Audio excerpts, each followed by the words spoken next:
Today I'm sharing 10 things to do differently with your money this year. Now, you may already be doing some of these tips, so if you are, that's amazing. That is so good. And if you're doing none of them at all, don't feel overwhelmed. Don't feel like you have to do all 10 of them, but pick and choose a couple of them that are really going to help you to transform your money and to really make big moves with your money and hit your financial goals. Whatever your goals are, these are going to help you scale up and hit those goals. First one is to change your mindset on money and don't rely just on your day job. So many times we think of just our 9 to 5 as our only source of income, but no. 2020 has taught us that we can't rely only on our day job anymore. Job loss is happening. Recession is happening. Job cuts, pay cuts, all of that is happening. And honestly, this year may be a pretty big year in all of that. Who knows what's going to happen this year? And 2019 taught us anything when we all thought 2020 vision, it's going to be the best year ever. Yeah, so we had to prepare ourselves. And I am so passionate about helping you guys increase your income and find new ways to bring in income and bring new streams of money into your home. I really have had I wouldn't say a mindset shift, but I've really changed a lot of my content, and that's because a lot of you guys have reached out to me and said, Kelly, I'm scared. Like, I can only cut my income or my expenses so much. I can only cut my groceries so much. I can only cut my eating out so much. I can only cut my bills so much. It gets to the point I need to grow my income, and my day job doesn't have any overtime for me. I can't get a raise right now.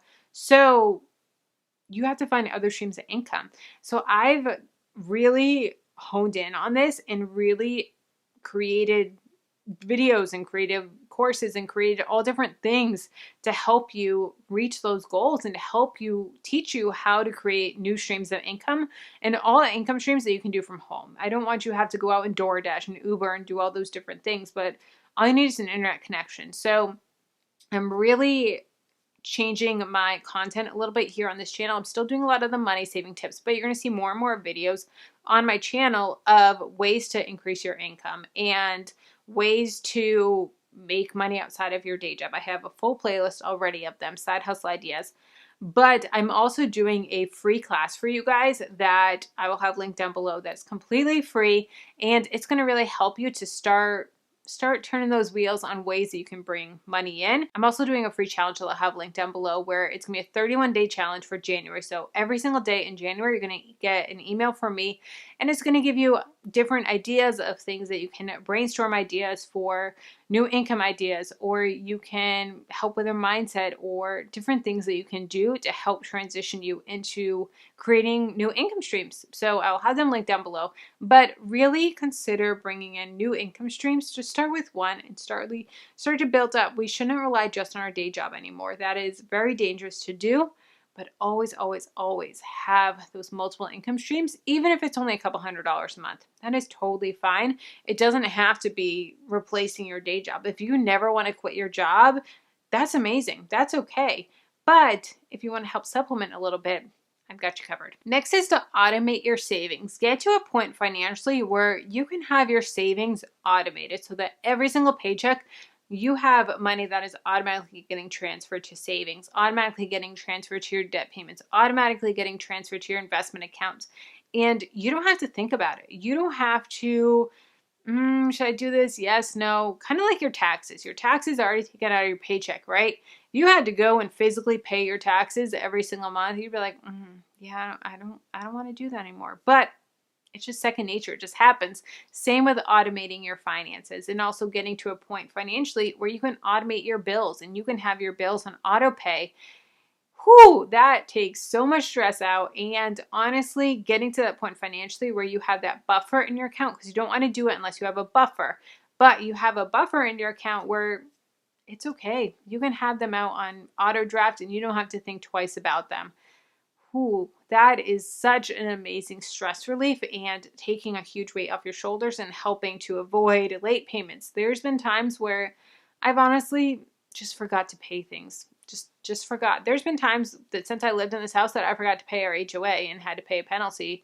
We had the money. It was a matter of me just forgetting to pay it quarterly. So now what I do, I just pay it annually. Like, nope, one check. I don't have to remember to pay it quarterly. And that is such a great place that you can get to help to achieve your goals because they're automatically happening. You don't have to think twice. You don't have to decide, should I do this goal or this goal? It's already set up for you, and you're already going to be hitting that goal of saving X amount every single month, putting $200 a month in your investments, putting X amount towards debt.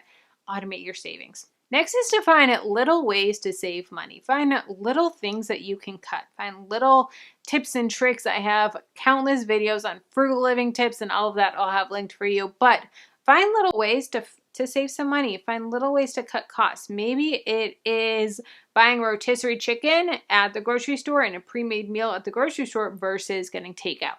So yes, you could cut from scratch, which would save you even more money, but you're still going to be saving money by buying it at the grocery store rather than going through the drive-through and getting takeout. So find little things to save money. It doesn't have to be these huge, extravagant lifestyle changes, but little things, they're going to add up over time and they're going to help to snowball you into want to save more and more money. Number 4 is to get on a budget. Now, you guys know I'm so passionate about budgeting, but honestly, getting on a budget, getting on a written budget, a spending plan is really going to be a game changer for you hitting your financial goals.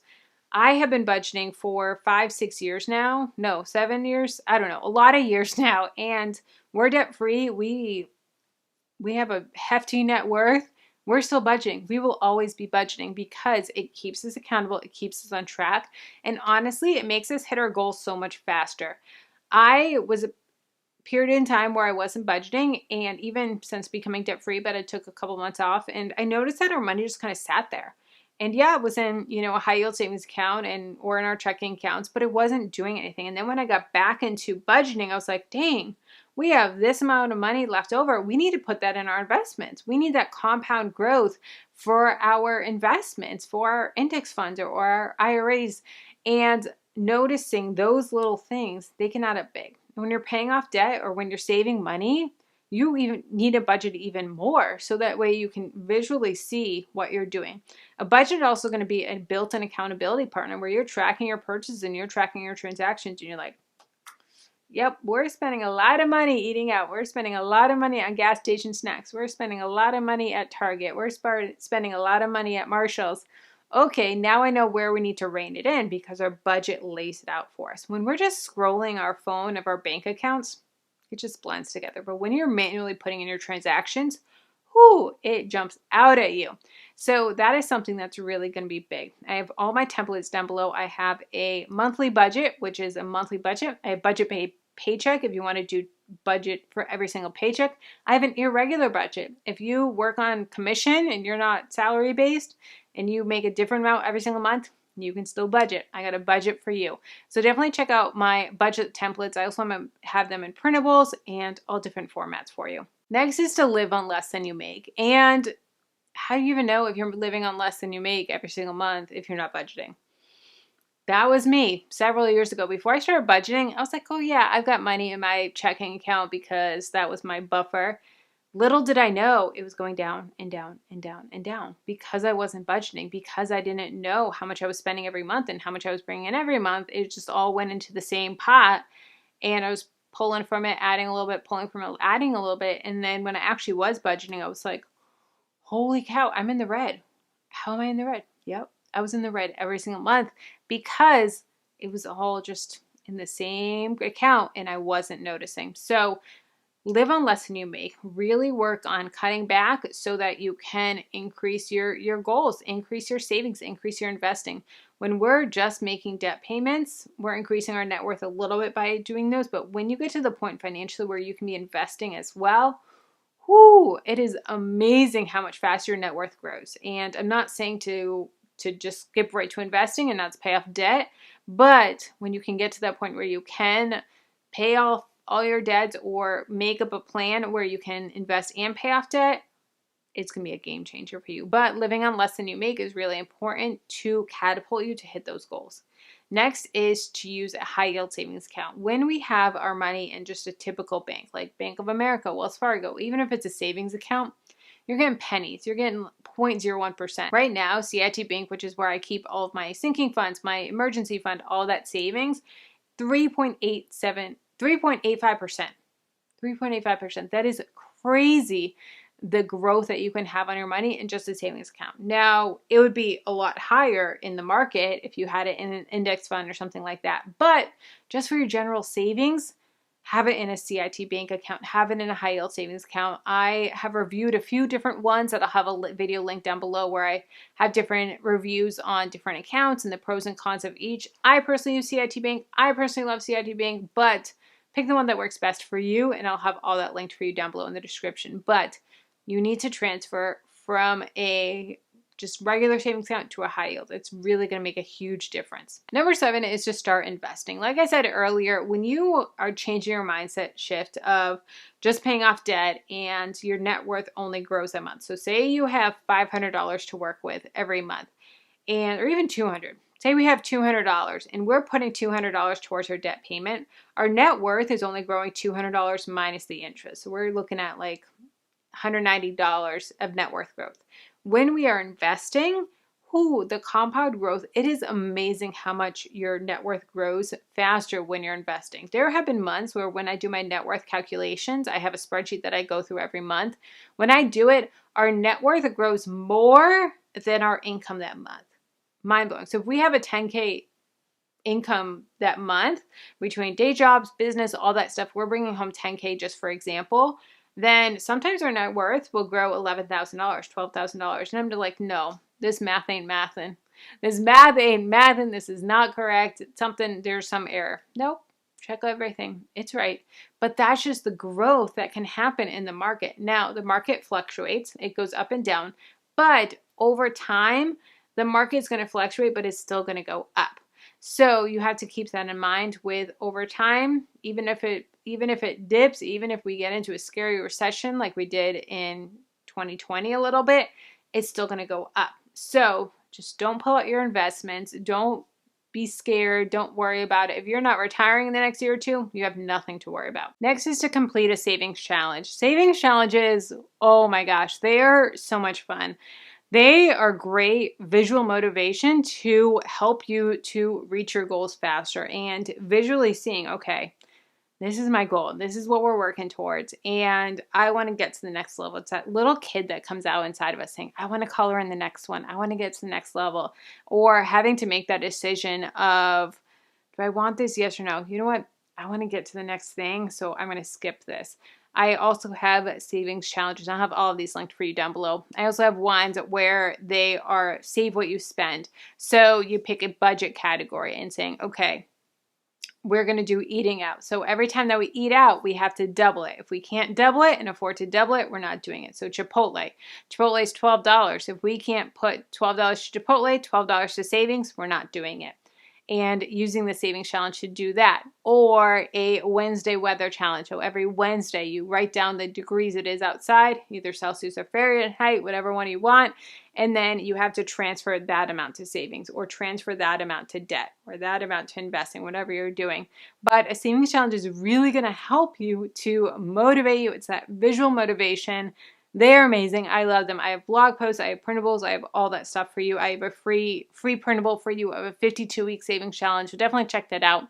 I'll have it linked down below in the description. But savings challenges, they're amazing. Love them. Next is don't fall for Afterpay. Afterpay, I do not like Afterpay. It is a scam to get you into debt. And you feel like you're not going into credit card debt. You feel like because you're not physically putting it on a credit card, but it is the same as going into credit card debt. So please do not fall for Afterpay.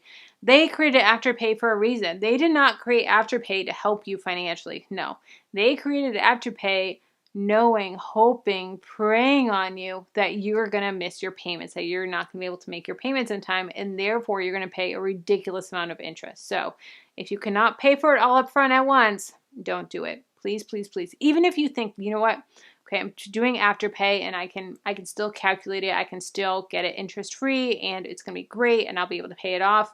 Nope. Life happens. Things happen. If you don't do it right now, I don't suggest doing it. Please, please, please, please.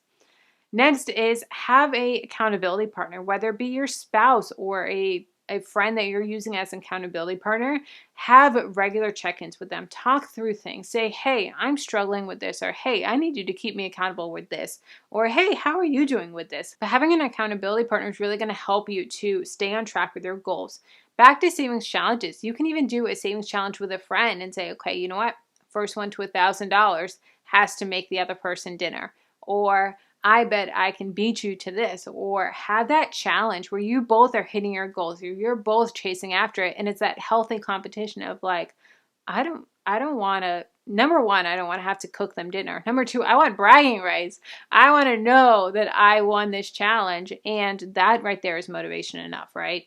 So have a savings challenge with a friend. Have that accountability partner that you can check on with them.